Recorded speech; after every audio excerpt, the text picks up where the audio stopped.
Everyone laughed when my father said it right there at the gala, as if he were finally putting me back in my place. "You have never been and will never be on the same level as this family," he told me, adding a warning that I should never show up to important events without his explicit permission. I stayed quiet. I offered no excuses and provided no explanations. Then a man stepped out of the crowd, looked straight at me, and caused the entire room to go dead silent. "Wait a minute. Miss Chloe, you're my new boss." This story is fictionalized for dramatic effect. Let me take you back to the beginning of that evening, because what occurred in those final seconds only makes sense if you understand everything that came before. I was 32 years old when I walked into that gala. I wasn't there because I wanted to be. I was there because some foolish part of me still believed that this time might be different. I hoped that after all these years they would finally see me as someone worth acknowledging. I should have known better. I had decades of evidence predicting exactly how this night would end. The venue was one of those private clubs downtown where my father had held a membership for 30 years. It was the kind of place where handshakes carried more weight than contracts, and where last names opened doors that money alone could not. I watched my father work the room the moment we arrived. He moved through the crowd like a man who owned every conversation he entered. His hand landed on shoulders, his laugh was perfectly timed, and his attention was distributed like currency to those he deemed worthy of investment. My mother stood half a step behind him. She was always half a step behind. She remained close enough to be present, but far enough to signal that the spotlight belonged solely to him. She smiled at the right moments and nodded at the appropriate pauses, never once looking in my direction.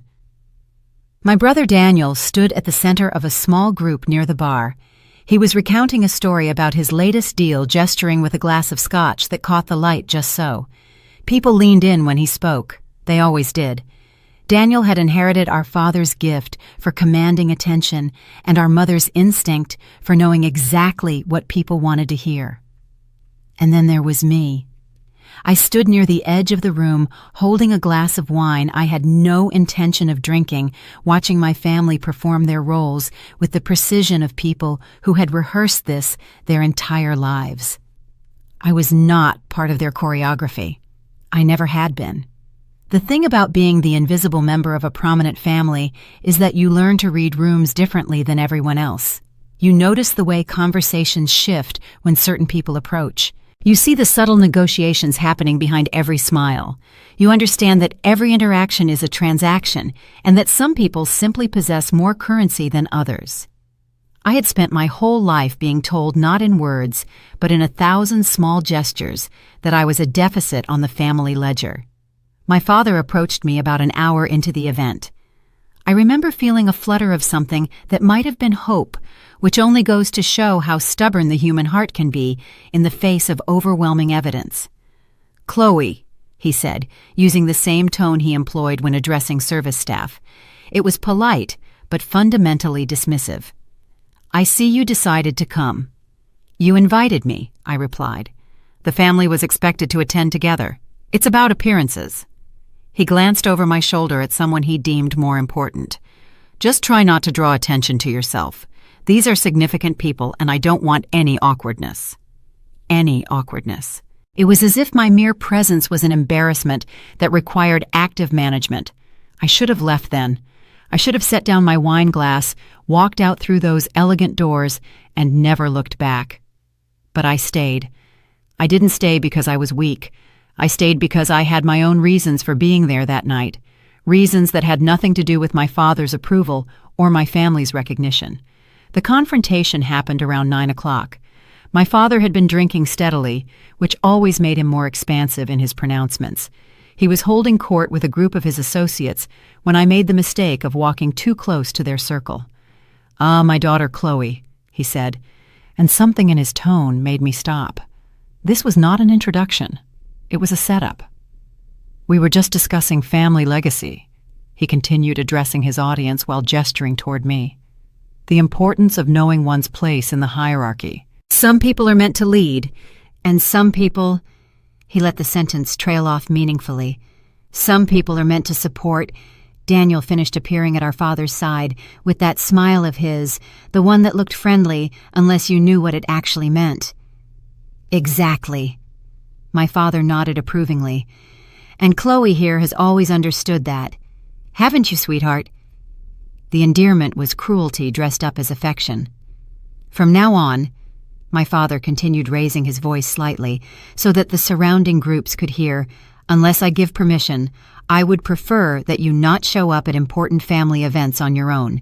It sends the wrong message. People might think. He laughed, and several people laughed with him. Well, they might think you belong at this level, and we both know that's never been true. You have never and will never be on the same level as this family. He said it as if he were stating a natural law like gravity or the speed of light. It was presented as something so fundamental that arguing against it would be absurd. The laughter spread through the nearby crowd. Not everyone joined in, but enough did. Enough people found my father's proclamation amusing. Enough people looked at me with that particular expression I had seen my entire life, a mixture of pity and dismissal. I stood there in the silence that followed my father's declaration.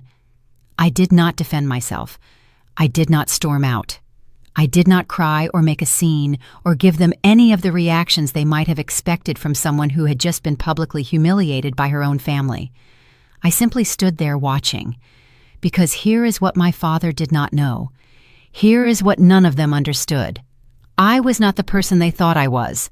I had not been that person for a very long time. They had been so busy looking down at me that they never thought to look up and see where I had actually been standing. The room was still holding its breath when the man appeared. He was one of my father's most important business contacts, a senior executive at a company my father had been trying to partner with for months. I recognized him from research I had done for entirely different reasons. He walked straight toward me, not toward my father, not toward Daniel. He walked toward me. "Excuse me," he said, his voice possessing a quality that made people pay attention. "I apologize for interrupting, but I believe I need to introduce myself properly." He looked at me with an expression I had rarely seen directed my way in this company respect. "Wait a minute," he said, his voice carrying clearly in the now silent room. "Miss Chloe, you're my new boss." The silence that followed was different from the silence after my father's speech. This was the silence of a room recalibrating everything it thought it knew. I looked at my father's face. The confusion there was genuine. It was the first crack in a foundation he believed was unshakable. I did not explain. I did not clarify. I simply held my ground and let the moment speak for itself. Because in that instant I realized something that would change everything that came after. They did not know anything about me. They had never bothered to learn. And the truth that was about to emerge would force them to reconsider everything they thought they understood. The echo of that moment at the gala followed me home that night, but not in the way one might expect. I did not feel triumphant.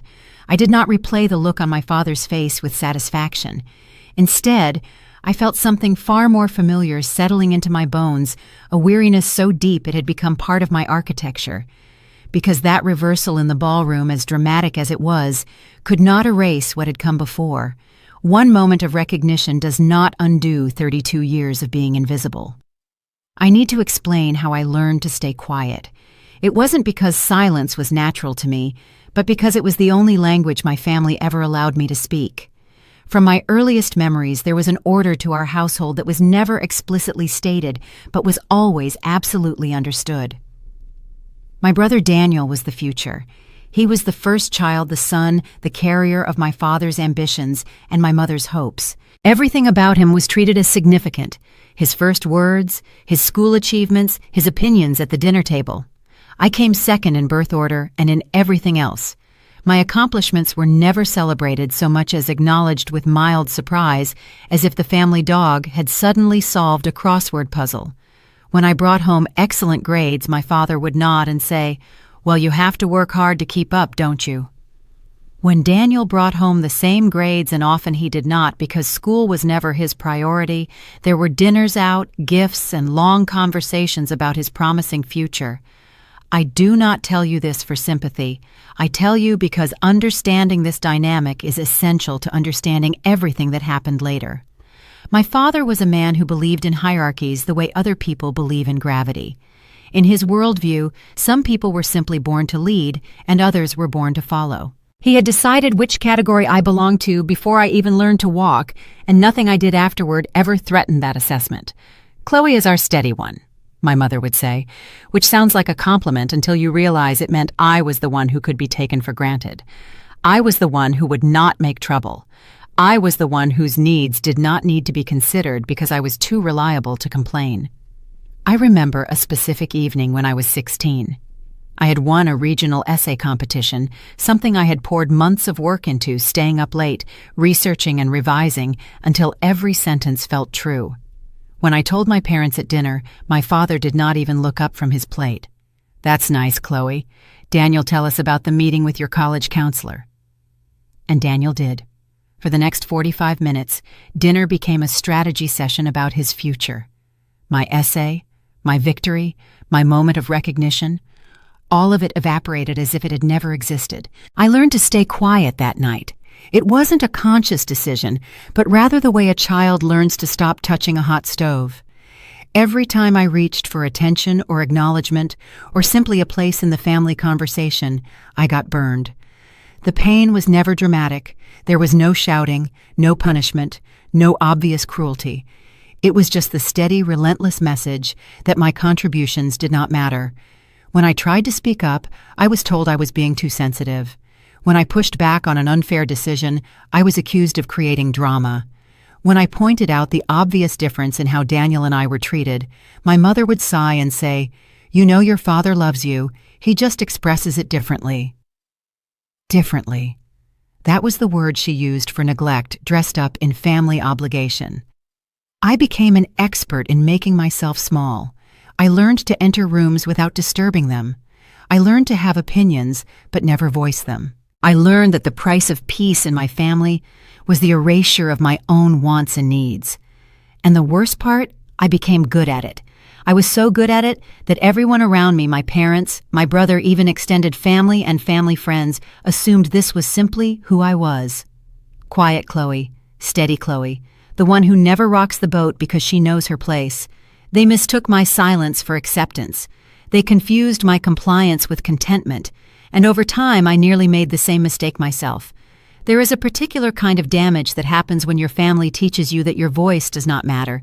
It seeps into everything. It affects how you approach relationships, how you negotiate at work, and how you stand when you enter a room. You carry yourself like someone waiting for permission that never comes. I spent my early 20s believing I was simply not the type of person who commanded attention. I believed that some people were born with presence, and others were born to fill in the background. I had absorbed my father's hierarchy so completely that I built my entire sense of self around being less than. But here is what they never understood, what they never bothered to look closely enough to see. I was not silent because I had nothing to say. I was silent because I had learned that saying anything would only be used against me. My brother Daniel never had to learn this lesson. From the moment he could speak, people listened. His words had weight because everyone around him granted them weight. He grew up believing his opinions mattered because in our family they did. He became confident, charming, and utterly convinced of his own importance, not because he was objectively more impressive than me, but because he had never been taught to doubt himself the way I had been taught to doubt myself. This is how families create golden children and scapegoats. It is not through dramatic acts of abuse, but through the accumulation of 1,000 small choices. Who gets asked their opinion? Who gets interrupted? Whose successes are celebrated and whose are minimized? Whose feelings are validated and whose are dismissed as oversensitivity? Day after day, year after year, these choices build the architecture of who gets to matter and who does not. I was not the villain in my family's story. I was barely a character at all. By the time I was in my late 20s, I had developed a protective shell around my heart. I stopped expecting anything from my parents. I stopped hoping my brother would suddenly develop insight into our dynamic. I stopped waiting for the recognition that was never coming. And in that space, in the quiet aftermath of abandoned hopes, I began building something else entirely. They did not notice, of course. They were too busy focusing on Daniel's career. Daniel's relationships, and Daniel's endless progression through the stations of success that had been mapped out for him since childhood. They assumed I was still the same Chloe, steady, silent, and existing in the margins of their lives without complaint. But I was not the same. I had simply stopped showing them who I was becoming. The woman who walked into that gala was not the girl who learned to stay quiet at her family's dinner table. She was someone who had spent years developing skills, building resources, and establishing herself in ways her family had never thought to observe. They thought my silence meant I had accepted their verdict. They thought my absence from family conflicts meant I had no power to speak. They thought my steady, unremarkable presence was evidence that their assessment of me was correct, that I truly was someone who would never rise to their level. They did not understand that I had stopped needing their approval a long time ago. The man at the gala, the one who called me his new boss, he saw something my family had never bothered to look for. He saw the person I had become while they were not paying attention. And as I lay in bed that night, replaying not the triumph at the gala, but the years that had led up to it, I felt something shift inside me. It wasn't anger exactly. It wasn't satisfying. It was something quieter and more permanent. It was the recognition that I no longer needed them to change. I no longer needed them to see me differently, treat me fairly, or acknowledge their mistakes. I had built a life where their approval was irrelevant, and that truth was about to become very difficult for them to ignore. If I had truly made peace with being dismissed, I would not have returned to that gala. I need to be honest about that from the start of this chapter, because what happened next requires you to understand my actual motivations, not the ones my family assumed, and not the ones that might make me seem nobler than I am. I did not go back to reconcile. I did not go back hoping things would be different. I went back because there was work to be done, and the only way to do it was to be present in a room where I had never been welcome. The invitation had arrived 3 weeks before the event.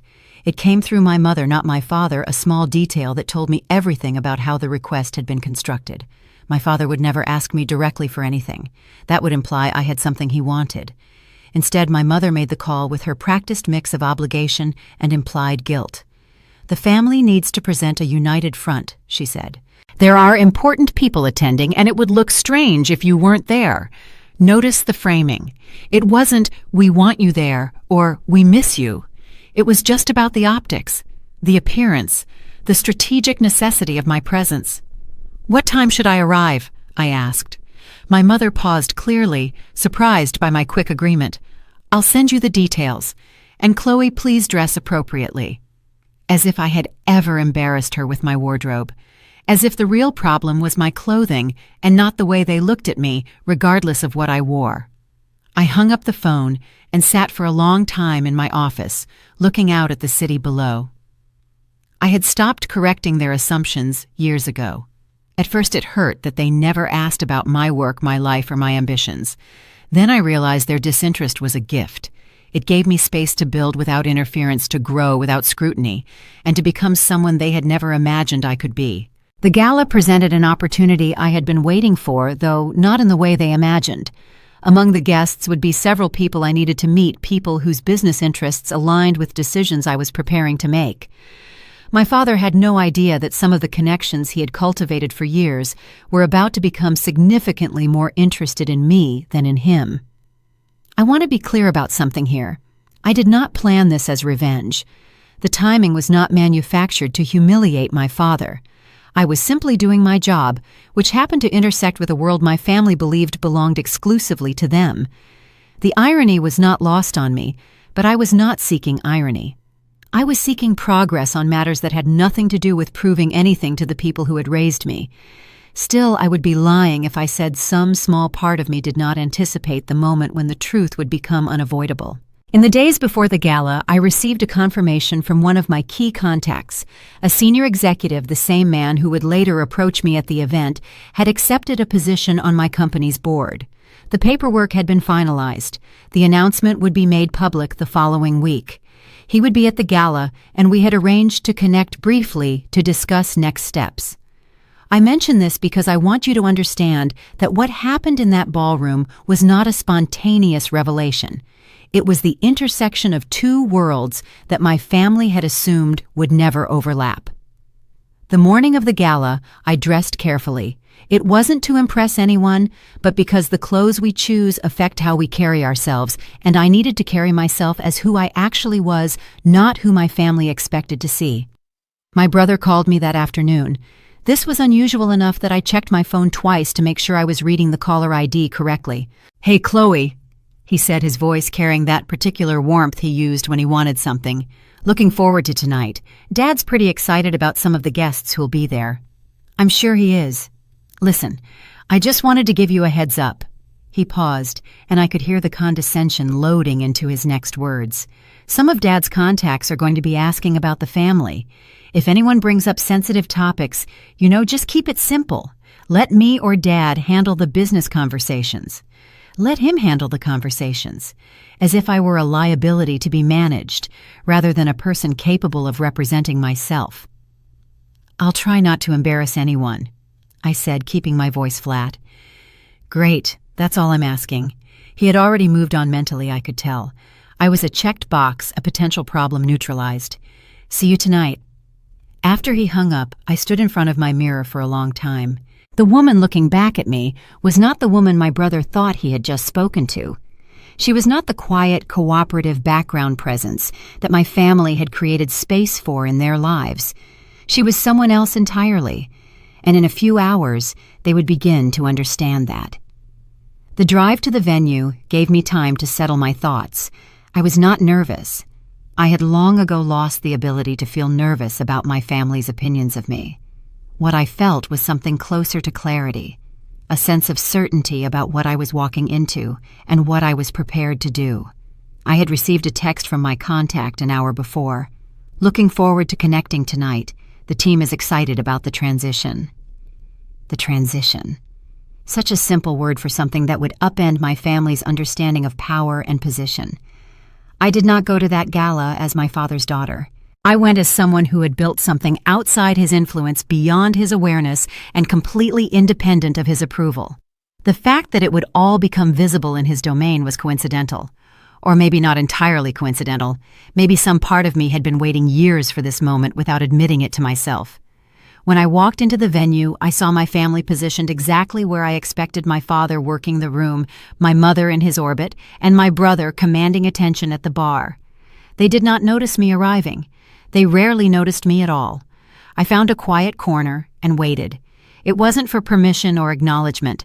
I was just waiting for the inevitable moment when the world I had built would collide with the world they thought they controlled. I had not come back to change their minds about me. I had come back because my work required it, and I was no longer willing to let their opinions determine where I could and could not go. They thought I was walking into their territory. They did not understand that the territory itself was about to be redefined. The hours that followed would reveal everything. But in that moment, standing at the edge of a room that had never made space for me, I felt a calm I had spent decades learning to cultivate. I was not who they thought I was, and very soon they would have no choice but to see it. Walking into my parents' home the day before the gala was like stepping into a museum exhibit about my childhood. Everything was preserved, everything was positioned, and everything communicated the same messages it had been communicating for 30 years. I had been invited, summoned really for a family dinner to coordinate appearances for the following evening. My father wanted to ensure we would all present the appropriate image. He wanted to review who would speak to whom, which conversations were acceptable, and which topics were off limits. He wanted to direct the performance, and he expected all of us to know our roles. What struck me most forcefully as I sat at that familiar dining table was not the decor, or the food, or even the conversation. It was the absolute confidence everyone exuded. My father spoke about his business contacts as if their loyalty was guaranteed. My brother discussed his upcoming promotion as if it were already decided. My mother planned seating arrangements for future events as if the family's position in society was as fixed as the North Star. They had no idea that the ground was shifting beneath them. My father made decisions for me within the first 20 minutes. He decided when one of his associates would be arriving, how I should greet him and what I should say if he asked about my work. "Just tell him you're doing well," my father instructed. "Keep it vague. No need to get into details." No need to get into details. Because my details were not interesting. My work was not worth discussing. My life was a blank space that could be summarized in 3 words: doing well, thanks. And if anyone asks about your plans, my brother added, refilling his wine glass, just say you're focused on the family right now. That sounds better than... He waved his hand vaguely. Whatever you're actually doing. I watched him gesture dismissively at my entire existence, and I felt nothing. It wasn't anger hurt, or even the familiar resignation I used to feel at moments like this. I simply observed him as I would observe a stranger making assumptions based on incomplete information. He had no idea what I was actually doing. None of them did. My mother had arranged for me to ride to the gala with them the following evening. It's easier for parking, she explained, which was not the real reason. The real reason was that arriving together meant I would be under their supervision from the moment I entered the venue. I could not appear before them, could not establish any independent presence, and could not speak to anyone without their knowledge. Actually, I said, I'll drive myself. I have a meeting beforehand. My mother's eyebrows lifted slightly. A meeting on a Saturday evening. Work doesn't stop for galas, I said. What kind of meeting? My father asked, and I could hear the dismissal already loading into his voice. Whatever I said, he would find a way to minimize it. Nothing that would interest you, I replied, which was true in the sense that nothing about my life had ever interested him. He nodded, satisfied that my business was beneath his notice.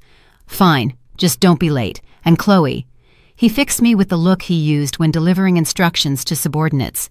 Remember what I said about keeping conversations simple. Let Daniel handle anything substantial. Let Daniel handle anything substantial, as if I were capable only of small talk, as if my presence was tolerable only as long as I stayed invisible.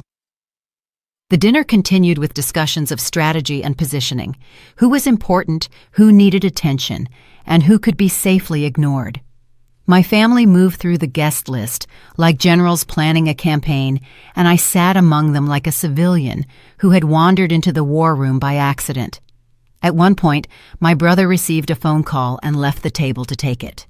When he returned, he was animated with news about a deal he was working on, some partnership that would cement his position at his firm, some opportunity that had fallen into his lap through a connection my father had cultivated. Everything came easy to Daniel. It wasn't because he was exceptionally talented, though he was competent enough. It was because the system was designed to deliver success to him. Doors opened at his approach. Opportunities presented themselves without effort. He lived in a world where advancement was not earned so much as bestowed. And he believed with the certainty of someone who had never faced real obstacles that this was how life worked, that success flowed to deserving people, and he was simply among the deserving. He had never considered that the current he rode was not available to everyone. My father beamed at Daniel's news. Excellent. This is exactly the kind of momentum we need. The family is really building something here. The family. As if the 4 of us were a unified entity working toward shared goals. As if my contributions, the ones they knew nothing about, were somehow included in that we. I excused myself before dessert, citing early morning obligations. My mother made a show of disappointment, but I could see the relief beneath it.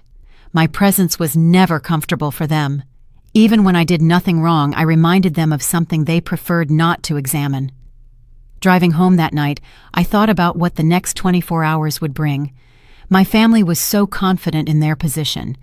My father believed his connections were solid. My brother believed his advancement was secure. My mother believed the family's status was unassailable. They were operating on information that was no longer accurate. The world had changed around them while they were not paying attention. The relationships they assumed were permanent had evolved. The power structure they believed they sat atop had shifted. And they were making decisions, important decisions, public decisions based on a reality that no longer existed. I could have warned them. I could have said something at that dinner table that would have prepared them for what was coming. I could have been generous with information that might have softened the blow. But why would I? They had never been generous with me. They had spent decades making decisions without consulting me, speaking for me, and dismissing me.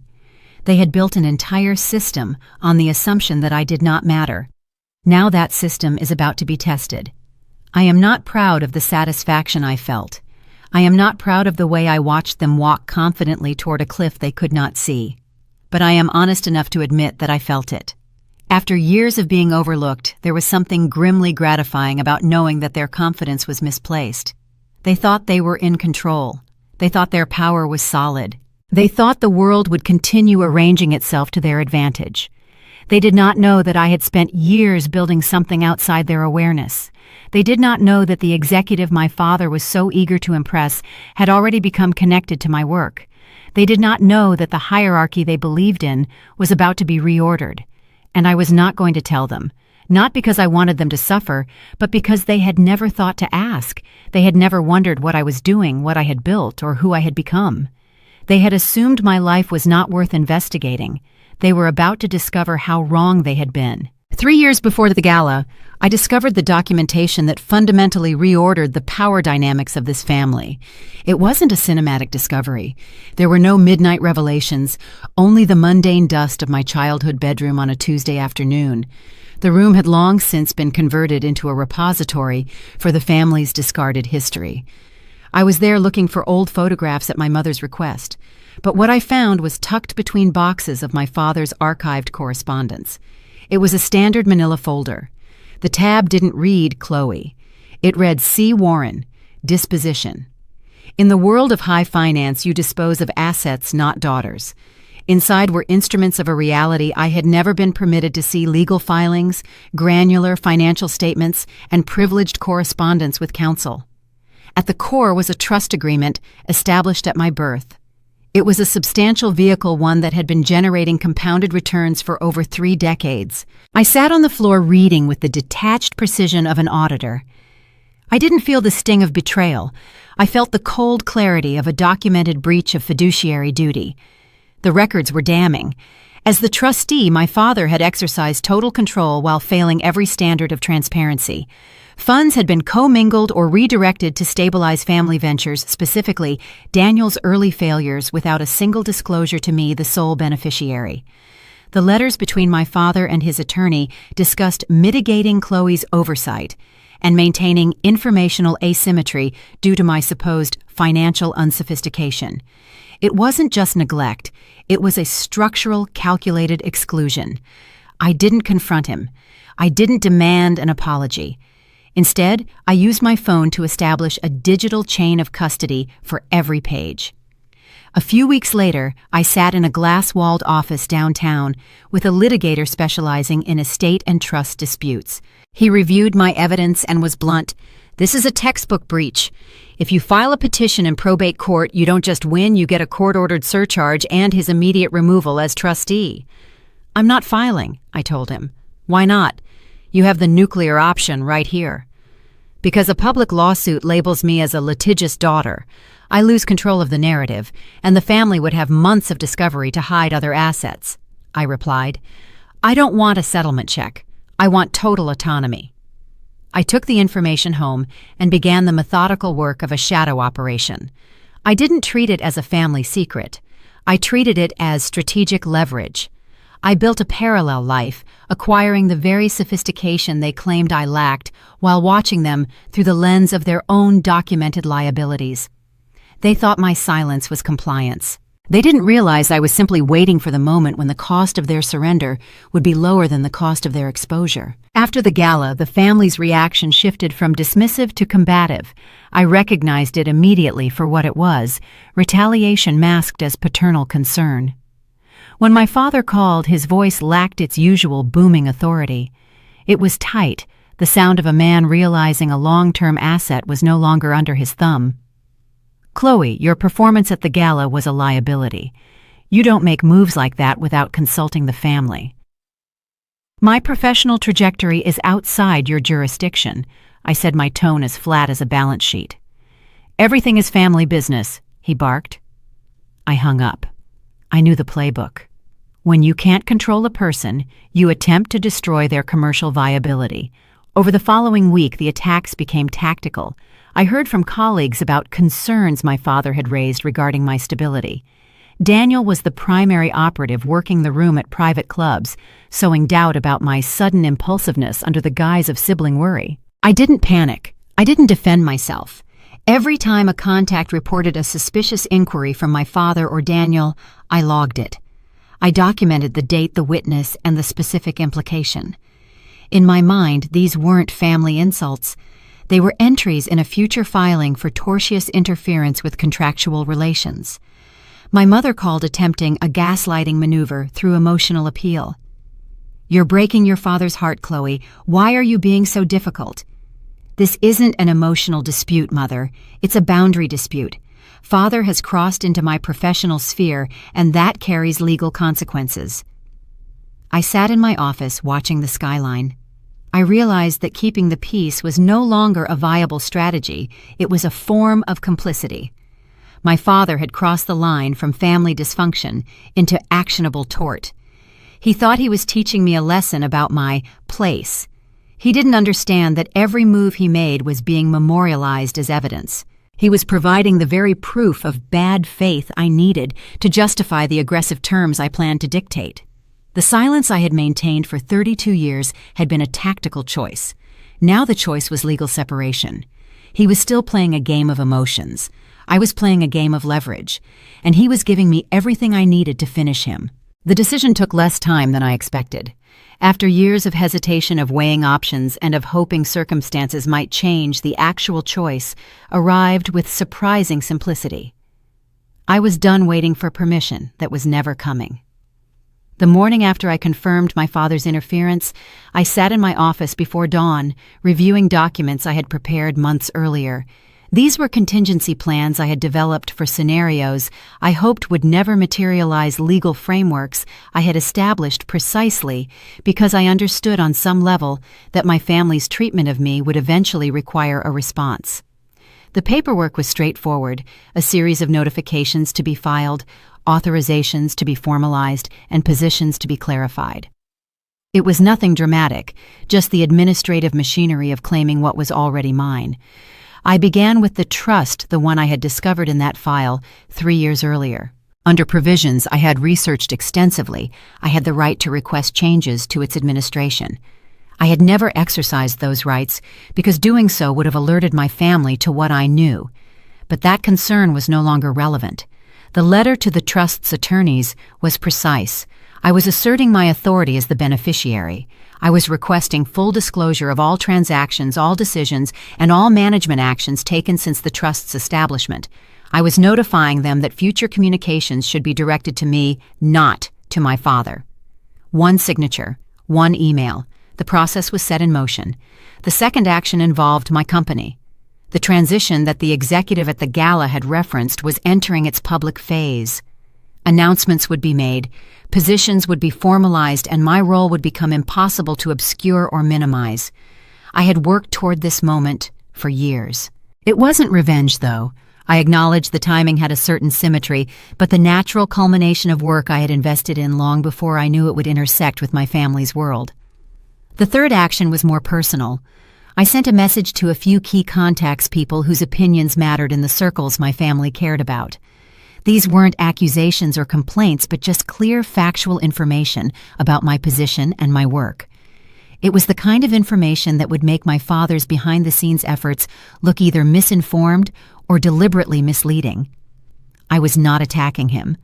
I was simply ensuring that the truth was available to anyone who wanted to find it. By noon, I had set in motion a series of changes that could not be reversed.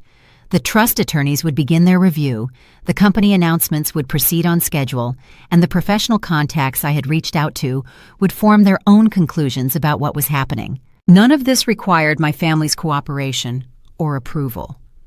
That was the point. For the first time in my life, I was making decisions about my own future without reference to their opinions, their expectations, or their permission. The realization was surprisingly light. It wasn't triumphant exactly. There was no one to celebrate with, and no audience for the moment, just a quiet satisfaction that I was finally acting rather than reacting. The rest of that day passed in a strange kind of stillness. I went about my normal work, attended meetings, and answered emails. On the surface, nothing had changed, but I could feel the difference in how I carried myself, how I entered rooms, and how I spoke. Something fundamental had shifted. My brother called that evening. I let it go to voicemail.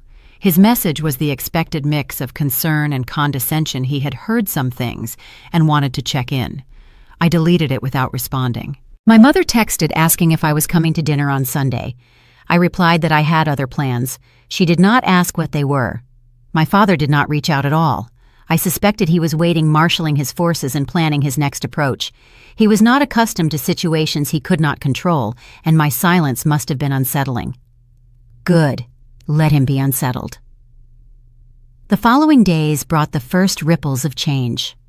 The trust attorneys acknowledged my request and began the disclosure process. My company's board finalized the transition announcements, and in conversations I had with professional contacts, I noticed a subtle shift in how people spoke about my family. It wasn't criticism exactly, but rather questions, expressions of surprise at discrepancies between what they had heard and what appeared to be true, and curiosity about dynamics they had previously taken for granted. My father's behind-the-scenes campaign had achieved the opposite of its intended effect. By trying to undermine me, he had prompted people to look more closely at the situation, and what they saw did not favor him. I watched these developments without satisfaction. There was no pleasure in watching my family's reputation take these small hits. But there was also no regret. They had chosen their actions. I had chosen mine. The consequences would unfold according to their own logic. My brother was the first to sense the shift. He called again, and this time I answered. "Chloe, what the hell is going on?" His voice had lost its smooth confidence. "I'm getting questions from people about the trust, about your position at whatever company you're involved with. People are asking me things I can't answer." "Maybe you should ask me then."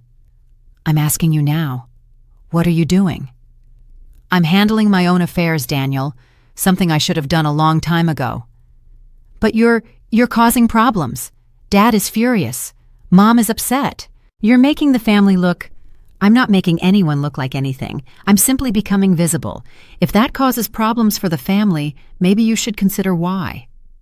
He sputtered, unable to process this version of his sister, the one who spoke back, the one who did not defer. "You need to stop this," he said finally. "Whatever you're doing, you need to stop and let you what manage me, control the narrative, decide what I'm allowed to do and know and be. That's not Daniel." My voice was steady, but something in it made him stop. "I've spent my entire life watching this family make decisions about me without consulting me. That's over now. You can accept that, or you can fight it. But you can't change it." The silence on the other end of the line was long. When he finally spoke again, his voice was different. It was smaller. "You've changed," he said. "No, I've just stopped hiding." I hung up without waiting for his response. That night, I received an automated notification from the trust attorneys. They had begun compiling the records I had requested. The process would take several weeks, but the wheels were turning.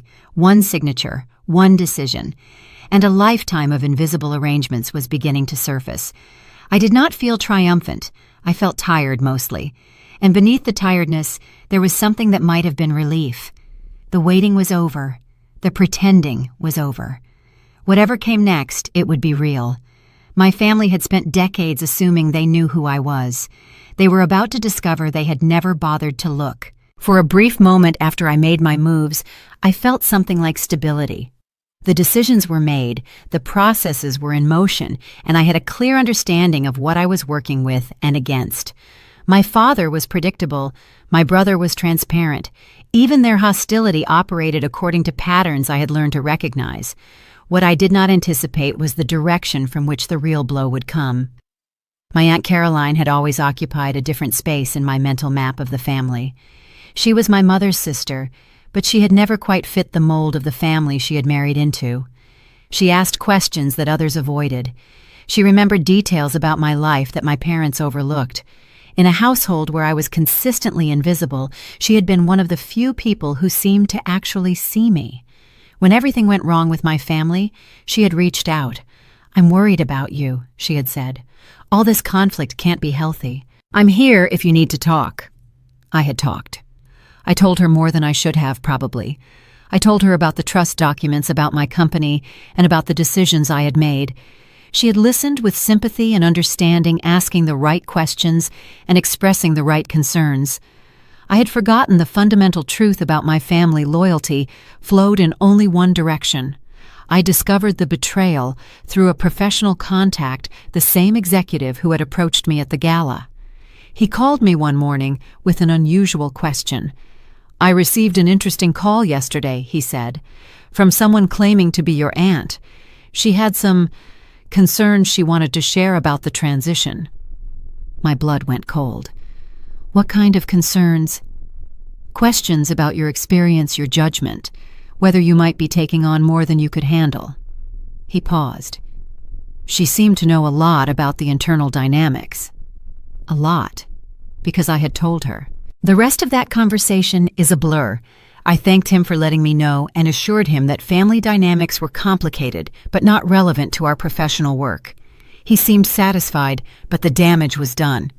My aunt had taken everything I had confided and delivered it to exactly the people who could use it against me. When I hung up the phone, I sat for a long time in the silence of my office. The betrayal should have surprised me. In a way it did. I had genuinely believed Aunt Caroline was different. But in a larger sense, it was simply confirmation of something I should have known all along. There is no sanctuary within a family that has decided you are the outsider. The information she had shared was not devastating in itself, but it gave my father and brother ammunition details about my plans, insights into my thinking and vulnerabilities I had revealed to someone I trusted. They now knew things I had not intended them to know and could anticipate moves I had hoped would catch them off guard. More than the tactical disadvantage, though, the betrayal clarified something I had been reluctant to admit. I had still been hoping somewhere in the background of my mind that at least one member of my family might understand, might support me, might see what I was trying to do, and recognize it as reasonable self-defense rather than inexplicable aggression. That hope is gone now. I did not confront my aunt.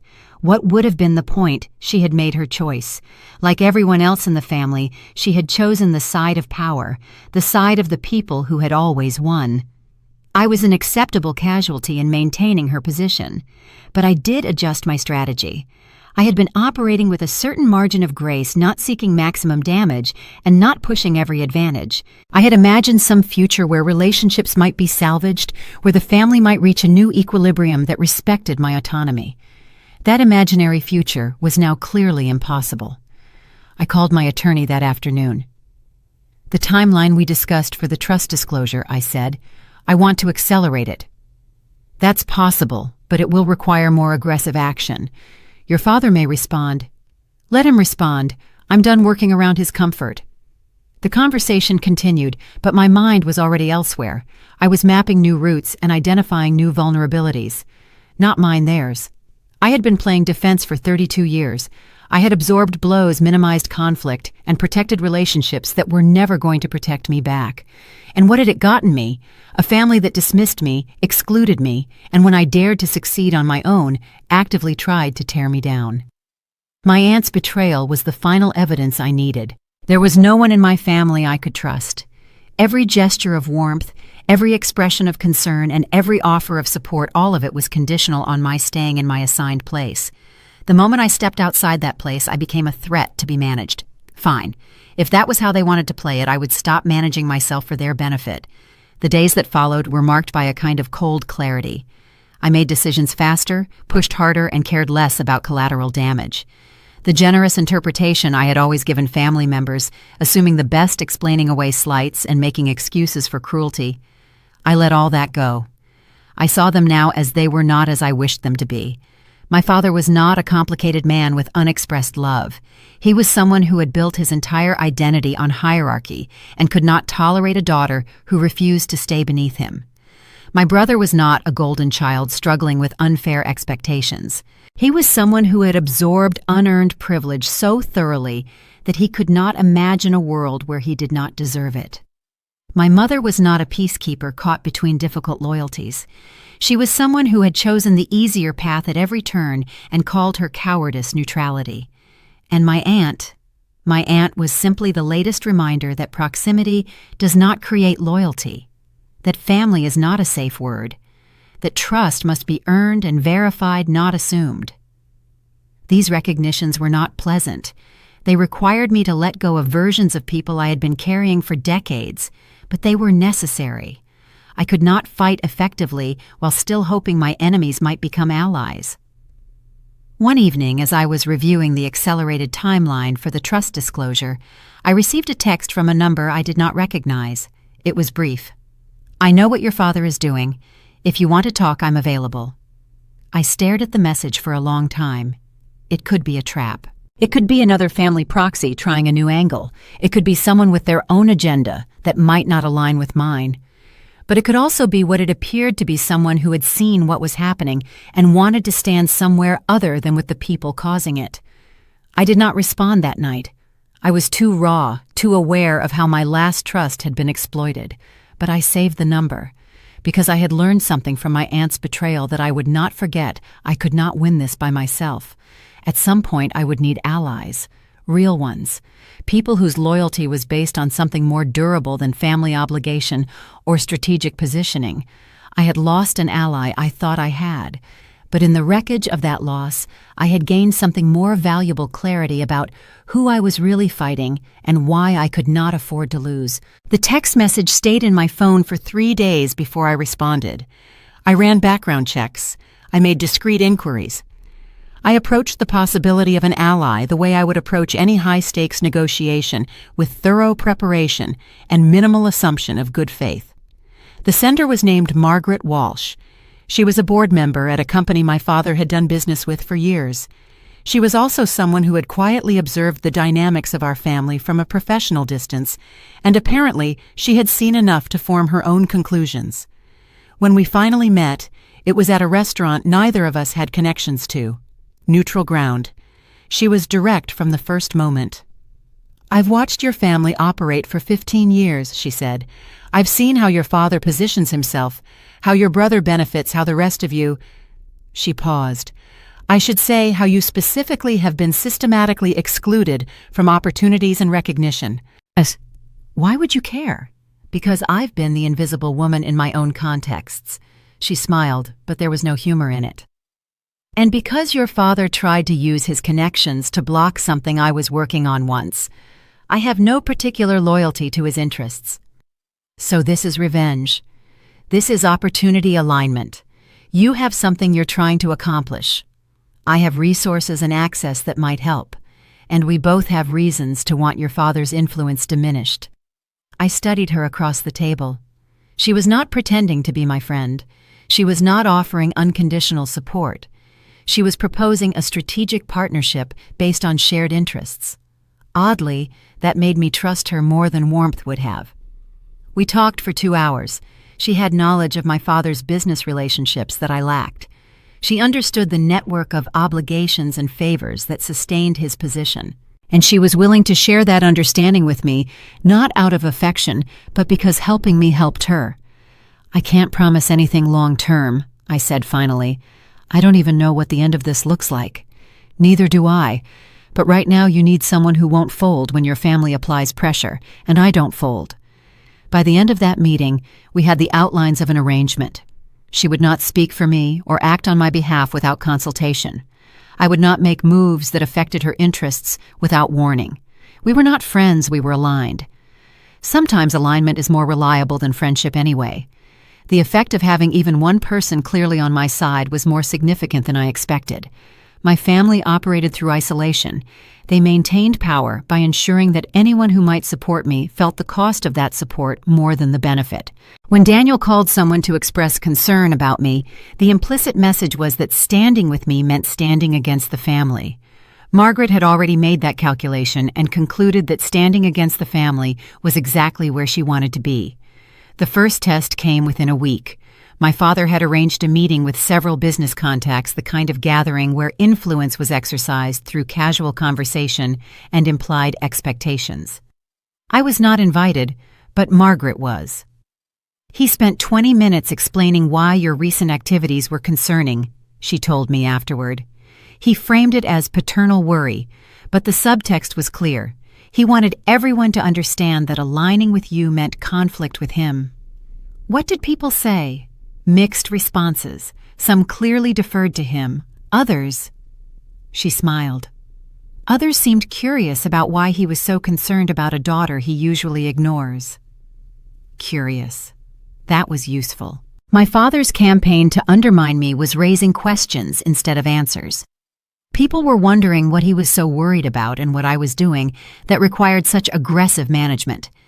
His attempts to control the narrative were exposing exactly how much he feared losing control. Margaret's second contribution was more concrete. She arranged for me to meet several people who had their own history with my father's methods. Not victims, people like that rarely survived in his world, but observers. People who had noted patterns of behavior and filed them away for future reference. What I learned from those conversations reshaped my understanding of my father's position. He was not as secure as he appeared. His influence rested on relationships that were transactional rather than deep. People tolerated him because he was useful, not because they trusted or respected him. The foundation of his power was more fragile than anyone, including him, seemed to realize. I shared these insights carefully with people who could make use of them. These were not gossip or accusations, but context information that might inform their own decisions about where to place their loyalty. The effect was gradual but noticeable. The invitations that would have gone to my father started arriving for me instead. Decisions that previously flowed through his network began moving through other channels. It was nothing dramatic, just a slow rebalancing of attention and deference. My family noticed. They could not understand why their usual approaches were not working, why the phone calls that once moved mountains were now met with polite non-response, and why the invitations they expected to receive were going elsewhere. They blamed me, of course. I was somehow corrupting the natural order through means they could not identify, but they could not stop what they did not understand. The moment I knew something fundamental had changed came at a professional event several weeks later. My father was there, and so was I. We had not spoken since his attempts to undermine me began, and the tension in the room was palpable. A decision was being made not publicly, but in the side conversations that happened at such events. It was a significant opportunity that my father had assumed would flow to him based on long-established patterns. Instead, the conversation happened around me. Not through me, I was not being used as a proxy, but near me. It included me acknowledging my presence in ways that diminished his. He saw it happening. I watched his face as he realized that the respect he had taken for granted was no longer automatic, and that people were making calculations that did not center on his preferences. He did not speak to me that night, but his silence was louder than anything he could have said. I left that event with Margaret's earlier words echoing in my mind, "I don't fold." Neither did I. And for the first time, I was not the only one standing. The isolation my family had counted on was breaking down. It wasn't because people suddenly loved me or believed in my cause, but because they had their own reasons to question the assumptions my father's power depended on. Sometimes that is enough. Not a revolution, but a rebalancing. Not victory, but the possibility of not losing. I was no longer alone, and that changed everything. The calm that followed was not peace. It was the held breath before the next wave, and I was experienced enough by then to recognize the difference. For nearly 2 weeks after the professional event where my father's influence had visibly weakened, I heard almost nothing from my family. No phone calls from Daniel, no concerned texts from my mother, no indirect messages through extended family channels. The silence was not absent, it was preparation. I knew my father well enough to understand that he did not accept setbacks. He did not adapt to new realities. He doubled down, escalated, and found new angles of attack. The fact that his usual methods were failing would not prompt reflection, it would prompt escalation. I prepared accordingly. Margaret had warned me this was coming. "He's not the type to gracefully accept diminished influence," she said. "He'll try something bigger, more direct, something that forces people to choose sides explicitly. Any idea what? Not specifically. But watch for moves that seem designed to discredit you in ways that are hard to counter. Accusations that require you to prove negatives, questions about your judgment or stability that plant seeds of doubt without making specific claims. She was describing exactly the kind of campaign my father excelled at. These weren't outright attacks. Those were too easily refuted. Instead, it was a steady drip of implication and insinuation that accumulated until people's perception shifted without anyone being able to identify exactly when or why. The first sign came through a professional contact who had been friendly but neutral in the family dynamics. She reached out with unusual hesitation. "I heard something concerning," she said, "about some decisions you made early in your career, questions about whether certain achievements were fairly earned." "What specifically?" "I don't have details, just whispers, the kind that accumulates." "And the kind that accumulates, my father's specialty." I spent the next several days tracing the source of these whispers. It was not difficult. My father was not as subtle as he imagined. The rumors were flowing from contacts he had cultivated over decades, people who owed him favors or feared his displeasure. The content of the rumors was carefully crafted. Nothing was provably false that would be too easy to counter. Instead, they raised questions. Had my early career advancement been entirely merit-based? Were there relationships that had helped in ways that should have been disclosed? Was my current position the result of competence or connections? None of it was true. But truth was not the point. The point was creating a cloud of uncertainty that would make people hesitate before committing to me. My brother was the public face of this campaign. He appeared at events I would not have expected him to attend, making casual comments about concerns in the family and questions we're still trying to understand. He was always vague enough to avoid accountability, but always damaging enough to leave marks. I watched this unfold without intervening directly. Counterattacking would only feed the narrative the defensive person must have something to hide. Instead, I focused on continuing to do excellent work, building relationships based on demonstrated competence, and letting my actions speak louder than their whispers. But I also documented everything, every conversation I could trace back to its source, and every implication and its originator. I was building a record that might become useful later. The second phase of their attack was more concrete. My father reached out to the trust attorneys, the same ones I had engaged, to disclose the history of my trust. He attempted to challenge my authority to request those records. He claimed I was making irrational decisions that required family intervention. The attorneys contacted me to advise of this challenge. "We're not inclined to accept his characterization," they said, "but you should be aware that he's attempting to paint a picture of you that could complicate matters if it gains traction." Irrational decisions. It was a familiar tactic in family conflicts, the accusation that could not be disproved because any denial was itself suspect. People who were really rational did not need to protest so much after all. I thanked the attorneys and asked them to proceed as planned. Whatever my father claimed, the documents would speak for themselves. The history of how my trust had been managed, the decisions made without my knowledge, and the funds moved without my consent, all of it was about to become visible. The third front of attack was social. My mother began reaching out to extended family members, expressing deep concern about my break from reality. She had never been a direct combatant in family conflicts, but she was excellent at establishing narratives through soft power. It was a worried mother's face, a pained voice, and a carefully constructed version of events that made me the aggressor and my family the victims. Relatives I had not spoken to in years started calling. "Your mother is very upset," they would say. "We're just trying to understand what's happening." What they meant was, "We're being asked to take sides and we need to know which side is winning." I responded to these calls with the same patience I had learned in professional negotiations. I did not argue my family's case against them. I simply presented facts calmly and clearly and let the relatives draw their own conclusions. Some believed my parents, some believed me. Most retreated into determined neutrality, unwilling to risk either relationship. But the neutrality itself was a victory. In my family's previous conflicts, sides were clear and support was unanimous. The fact that I had created genuine uncertainty, that reasonable people could look at the situation and not automatically defer to my father, was something new. Through all of this, I maintained my professional work without disruption. My company's transition was proceeding on schedule. My position was becoming more formalized.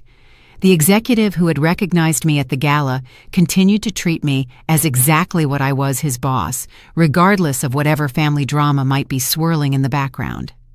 That continuity was important. My father was trying to destabilize my world to create so much chaos that I would be unable to function. But I had spent years learning to compartmentalize to maintain focus regardless of external circumstances. His attacks were landing, but they were not landing on anything vital. One evening, reviewing the documentation I had compiled, I realized something that reframed my understanding of the entire situation. My father was not acting from strength. He was acting from fear. His escalating attacks, his willingness to use desperate accusations, and his coordination of family members into a unified front. None of this was the behavior of someone secure in their position. It was the behavior of someone who saw something slipping away and was desperately trying to hold on. The ground was shifting beneath him, and he knew it. His power had always rested on assumptions that people would defer, that his word would be trusted over others, and that his version of events would become the official record. Those assumptions were crumbling. I was not winning yet, but my father was losing. And sometimes in conflicts like this, that is the same thing. I set down the documentation and looked out the window at the city lights below. Tomorrow would bring more attacks, more challenges, and more attempts to undermine what I was building. But I was no longer reacting. I was watching, waiting, and letting my father's desperation reveal itself. He thought he was still controlling the situation. He did not realize that every move he made was showing the world exactly who he was, and the world was starting to pay attention. This was the legal endgame. The meeting took place in the neutral territory of my attorney's conference room. My father arrived with his longtime counsel exuding the misplaced confidence of a man who thought he could still dominate the room through sheer presence. Daniel sat beside him, looking like he was waiting for me to apologize. They were still treating this as a family intervention. I was treating it as a settlement meeting. My attorney slid a binder across the mahogany table. We've completed a full accounting of the trust assets from the last 10 years. We have also documented the instances of commingling and the recent attempts at tortious interference regarding my client's professional standing. I watched my father's face as he scanned the summary page. The arrogance didn't fade. It was replaced by a calculated, panicked silence. "This is a betrayal of the family," Daniel stammered, his usual charm replaced by a shaky defensive tone. "No," I said, my voice cold and surgical. "A betrayal is a trustee using a beneficiary's capital as a personal slush fund. At this level, we don't call it drama. We call it a breach of fiduciary duty. And in this jurisdiction, the probate court is very fond of punitive damages." I leaned forward, looking directly at my father. "You have two paths. Option 1, you sign the settlement agreement we've prepared. It grants me immediate sole control over all trust assets, a complete legal separation of our business interests, and a strictly enforced non-disparagement clause. In exchange, I agree not to file, and this binder remains out of the public record." I let the implication hang in the air. Option 2. We go to court. I file for a surcharge against your personal assets. Every one of your partners and every member of that club will see exactly how you've managed, or rather mismanaged, this family's legacy. Your reputation won't survive the first hearing. "Ta." My father's attorney leaned in, whispering urgently in his ear. He knew what my father didn't want to admit. They were outmaneuvered. The evidence was admissible, the intent was documented, and I had the stomach for the fight. This wasn't an act of mercy. It was an act of divestment. I didn't want his apology. I wanted his signature. "Sign it," I said, "or my attorney files the petition at 9:00 a.m. on Monday." His hand was remarkably steady as he took the pen, but his eyes were different. For the first time, he saw me, not as a daughter to be managed, but as the most dangerous person in the room. The victory didn't feel like a climax. It felt like a closing. As the documents were notarized, I stood up. "From this point forward," I said, "our relationship is strictly defined by the terms of this agreement. Any breach will result in immediate litigation. I suggest you stay on your side of the line." I walked out of the office and into the elevator. I didn't look back. The power they had over me hadn't been broken, it had been liquidated. I was finally the principal of my own life, and the cost of my freedom had been exactly what they taught me. Business is never personal. The morning after the settlement was signed, I woke up expecting to feel different, lighter maybe, or triumphant. Instead, I felt remarkably ordinary, tired, hungry, and facing a day that would be filled with work decisions and all the mundane components of a life in progress. That ordinariness was the most significant thing about that morning. For years, my family's opinion of me had occupied a central position in my consciousness. Even when I was building my own success, even when I was strategizing my response to their attacks, they were always present, a gravitational force that shaped my trajectory. Now that force is gone. It wasn't through a dramatic explosion, but through a methodical untangling. And the space where their influence used to be was simply space room for whatever came next. In the weeks that followed, the changes became visible in ways large and small. The trust attorneys finalized the restructuring I had requested. My company's transition reached its public phase, and my role was formalized in ways that made my position unmistakable. Professionally, everything I had worked for was falling into place. But the changes that mattered most were internal. I stopped bracing for the next blow. After a lifetime of living in a state of subtle tension, waiting for the next dismissal, the next exclusion, and the next reminder of my place, that tension began to dissolve. I did not realize how much energy I had been spending on vigilance until I no longer needed it. I stopped explaining myself to colleagues, acquaintances, and anyone who asked about my family. "We're not close," was all I needed to say, and I owed no one any elaboration. My family story was no longer mine to carry. I stopped wondering if I was wrong. The documents I had uncovered, the patterns I had traced, and the behavior I had witnessed, all of it, confirmed what I had sensed my entire life, but had been trained to doubt. I was not oversensitive. I was not misinterpreting. I was not the problem. That clarity was more valuable than any financial settlement or professional achievement. To finally fully trust my own perception of my own life, that was the real freedom. I did encounter my family one more time after the settlement at a mutual acquaintance's event that we both happened to attend. I saw my father across the room, my mother beside him, and my brother nearby.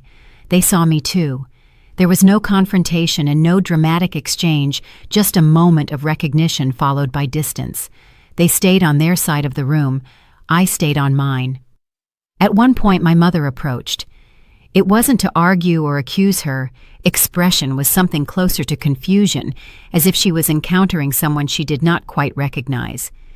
"You look well," she said. "I am well." She hesitated, clearly uncertain how to proceed.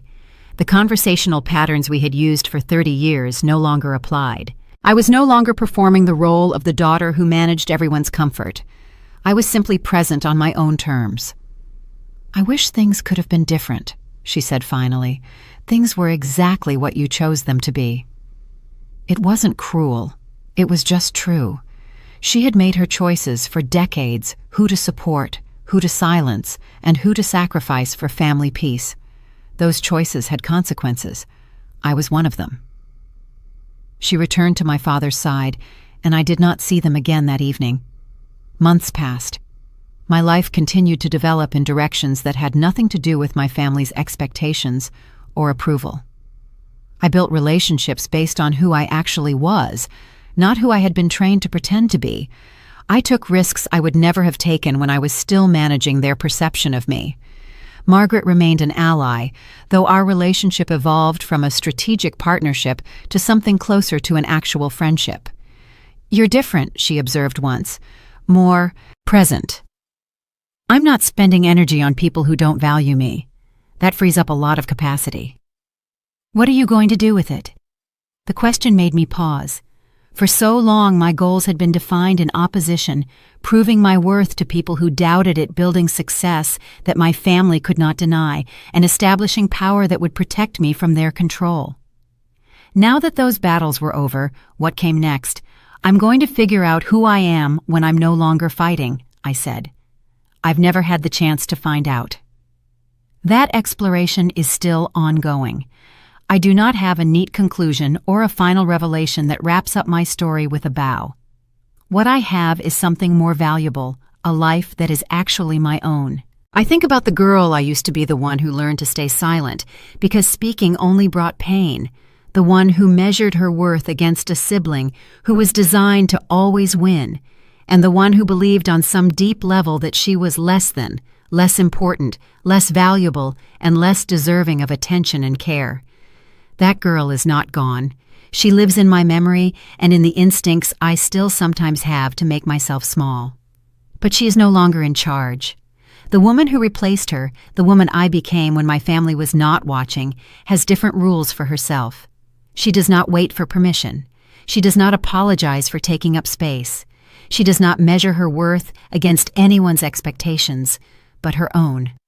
My father thought he was putting me in my place that night at the gala. He was right in a way, but not the way he imagined. He revealed his place as someone whose power depended on keeping others down. And I revealed mine as someone who had grown beyond his reach when he was no longer paying attention. The man who called me his boss that night was just the visible tip of something much larger: years of work growth and quiet transformation. It was years of becoming someone my family never imagined I could be, because they never bothered to imagine anything for me after all. I do not hate them. Hate would require me to still be invested, and I am not. They are simply people who made their choices and will live with those choices. Whether they actually understand what they lost is not my concern. My concern is the life I am building now, the relationships I am forming with people who see me clearly. The work I am doing matters for its own sake, not for what it proves to anyone else. If there is a lesson in my story, and I am wary of stories that claim to have lessons, it might be this: the people who insist on defining you are rarely the people who actually know you. Those limitations are not your limitations. Those beliefs about who you are and what you can become are just beliefs, not reality. Reality is what you build when you stop listening to them. I was silent for 32 years. I am no longer silent. It's not because I found my voice, I always had it, but because I stopped letting them convince me it did not matter. It matters. I matter. And no one who fails to see that gets to decide otherwise. If you have ever been dismissed, underestimated, or written off by the people who should have believed in you most, I hope my story tells you something useful. It's not that everything will work out perfectly, because life does not promise that, but that the verdict pronounced on you by people who never actually looked is not the final word. You get to write your own conclusion. I am still writing mine.